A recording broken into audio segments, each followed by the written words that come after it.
Amazons, Chapter 9. Swallows and Amazons, Chapter 9. The Arrow with the Green Feather. In the morning, John was the first to wake. It was already late. The sun was high overhead. The first days had gone on, by which the beginning of the morning light had been enough to waken the explorers. They had grown used to sleeping in a tent. Besides, yesterday so much had happened. John woke not very happy. Yesterday seemed unreal and wasted. Those pirates, the gun in the houseboat bay, the chase of the lake to Rio were sort of a dream. He woke in ordinary life. Well, he thought, one could hardly expect that sort of thing to last, and it was almost a pity it had begun. After all, even if there were no pirates, the island was real enough, and so was Swallow. He could do without the pirates. It was time to fetch the milk. He looked at the lump of blanket on the other side of the tent and decided to let it sleep. He crawled out of his own blankets, put on his sand shoes, picked up a bundle of his clothes and a towel, and slipped out into the lonely sunlight. Taking the milk can with him, he ran down the landing place. He splashed out into the water and swam hard for a minute or two. This was better than washing. Then he floated in the sunshine with only his nose and mouth above water. Seagulls were picking minnows from the surface not far away. Perhaps one of them would swoop down on him by mistake. Could it tow him by flying while he clung to its black hanging legs? But the seagulls kept well away from him, and he turned on his side again and swam back to the landing place. Then he ran through the trees to the harbor, put his clothes on and the towel and the milk can into the Swallow. He pushed off. He rowed hard for the beach by the oak tree beyond Dixon's farm. The sunshine and the warm southerly wind had almost dried him before he reached it. He gave a dry polish with the towel to the bits of him that seemed damp, put his clothes on, and hurried up the field. "You're not so early this morning," said Mrs. Dixon, the farmer's wife. "No," said John. "What would you say to a bit of toffee?" said Mrs. Dixon. "I'd nothing to do last night, so I fetted you up a baking. 4 of you, aren't there?" "Thank you very much," said John. She gave him a big bag of brown toffee. When she brought back the milk can after filling it with milk, "Have you had your breakfast?" she asked. "Not yet." "And you've been bathing already? I can see your hair. You'd better put something into it. Stop a minute while I go get you a bit of cake." After swimming, a bit of cake was very welcome, and John saw no harm in eating it. But while he was eating it, Miss Dixon said, "Mr. Turner of the houseboat has been asking about you. You haven't been meddling with his houseboat, have you?" "No," said John. "Well, he seems to think you have," said Mrs. Dixon. "You'd better leave Mr. Turner and his parrot alone." Yesterday suddenly became real once more. John remembered how he had thought he had seen the retired pirate on the houseboat shaking his fist at them. In a moment he was Captain John, responsible for his ship and his crew. And Mrs. Dixon, the farmer's wife, was a native, not wholly to be trusted in spite of her toffee and cake. He set out at once, and on his way back, thinking about how he ought to have wakened the mate before coming to fetch the milk. But he couldn't see the island from the field below the farm, and the smoke was already rising from among the trees. The mate was up and about, the fire was lit, everything was right, and the kettle would be boiling before he got back with the milk. He hurried down the shore. Able seaman Titty and boy Roger were splashing around the island. He saw the 2 white figures splash up out of the water, kicking it in fountains before them. They were still drying themselves when he brought the Swallow up to the landing place. He helped to pull her up. "I've got some toffee from the natives, as well as some milk," said Captain John. "Real toffee?" said Roger. "Molasses," said Titty. "Toffee is the only native name for it." "And I have grave news," said Captain John. "Something has happened. I shall call a council as soon as we have had breakfast." "Aye, aye, sir," said this able seaman, and poked the boy, who said, "Aye, aye, sir," too. The able seaman and the boy ran up to the camp with the milk can and the molasses. The captain followed them, thinking with his hands in his pockets. "Breakfast ready, sir?" called the mate cheerfully. "Thank you, Mr. Mate," said John. "Here's the milk," said Roger. "And a whole bag of molasses," said Titty. "Do you know how to make rum punch? That's made out of molasses, isn't it?" "I expect so," said the mate. "I've never tried." Tea was ready. Eggs were boiling in the saucepan, and the mate was timing their boiling by the chronometer. 3 minutes, she said, and they'd been in a little before I began to count. "They're done all right now." She fished the eggs out one by one with a spoon. For some of the minutes, eggs and bread and butter and tea put a stop to talking.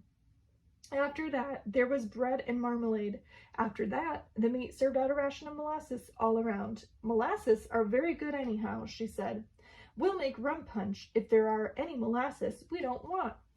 At last, breakfast was over and Captain John spoke. Mr. Mate, he said, I call a council. They were all sitting round a fire, which was now burning low. The saucepan was full of water and standing among the embers, keeping hot for washing up the stickier things. Mate Susan sat up and looked about her. The whole ship's company is here, sir, she said.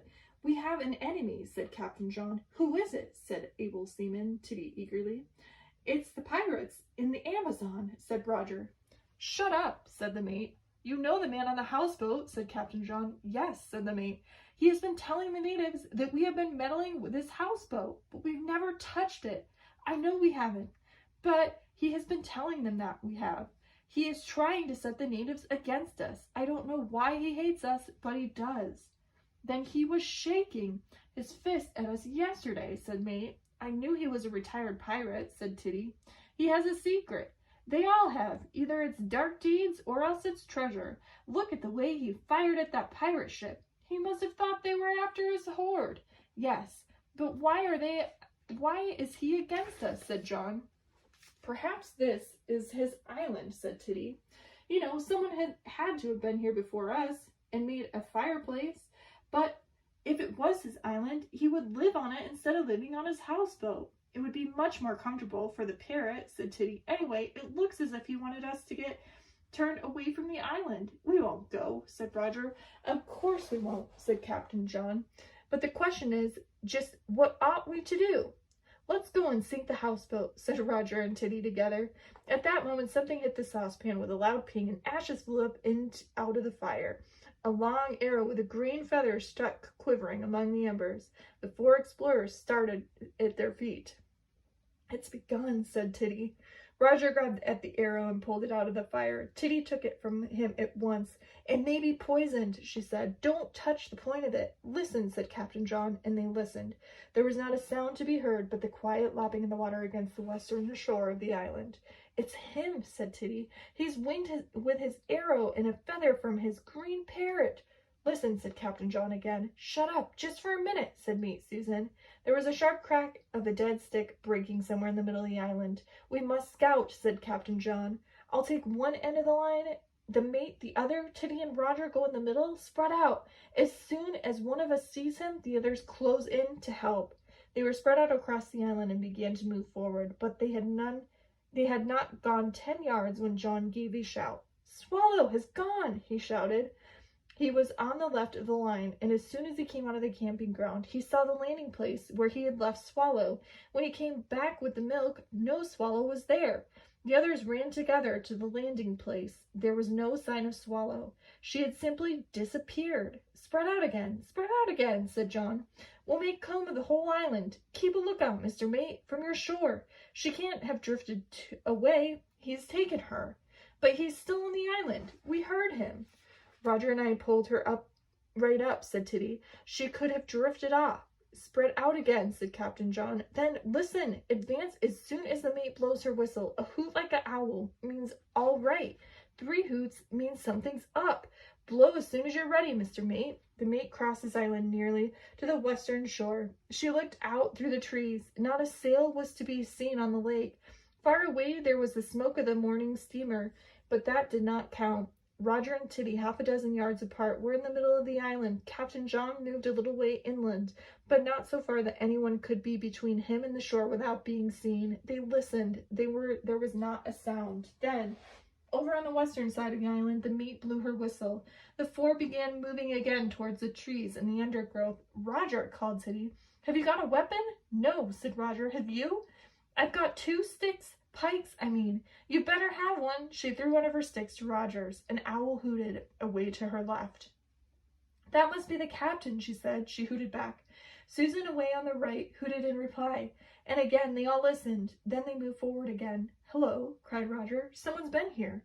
Titty ran to him. There was a round place where the grass and the ferns were pressed flat, as if someone had been lying there.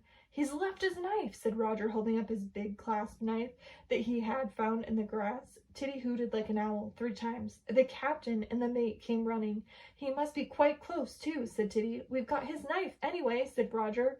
Captain John bent down and felt the flattened grass with his hand. "It's not warm," he said. "Well, it wouldn't stay warm very long," said the mate. "Spread out again and go on," said Captain John. "We mustn't let him get away with Swallow. He can't be far away, because we heard him. If he had taken Swallow to the sea, we would have seen her. He must have her here somewhere, close along the shore." At that moment there was a wild yell, "Hurrah! Hurrah!" But the yelling did not come from in front of them. It came from behind them, from the direction of the camp.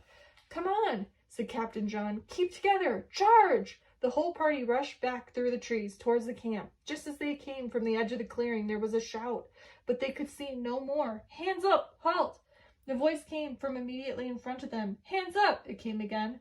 "Flat on your faces!" cried Captain John, throwing himself on the ground. Susan, Titty, and Roger were at full length on the ground in a moment. An arrow passed harmlessly over their heads. They looked around their own camp and did not at first see who Captain John had seen. In the middle of the camp, a tall stick was stuck in the ground with a black pirate flag blowing from the top of it. But there seemed to be nobody there. Then, inside their own tents, they saw 2 figures kneeling, one with a bow ready to shoot and the other fitting an arrow.